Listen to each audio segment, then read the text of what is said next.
The perspective that we are subject to, that we are privileged enough to see directly with our eyes, is one that I think would benefit everyone.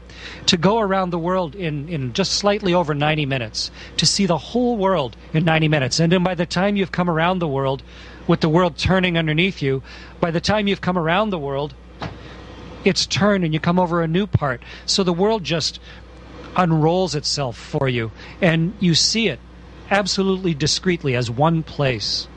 And so when we do look down on a place that is currently in great turmoil or strife, it's hard to reconcile the inherent patience and beauty of the world with the terrible things that we can do to each other as people, and can do to the earth itself locally.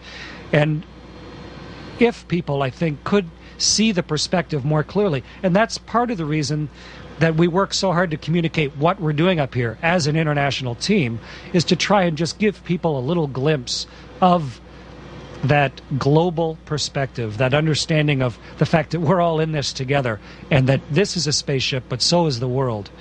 And yes, there are important territorial issues, there are important personal issues, but at the same time, with increased communication, with increased understanding, comes a more global perspective, and it's one that we feel incredibly honored to see directly, and one that we do our best to try and pass on to everybody. And 160,000 people are looking through my eyes every day, and hopefully some of them internalize some of it also. And there's another promise we made. On the eve of the conference, on the eve of the election, I told this conference, we're all in this together. It was more than a slogan. It spoke of our values and of our intent. That there would be sacrifices and cuts that would be tough to make. That everyone was going to have to play their part.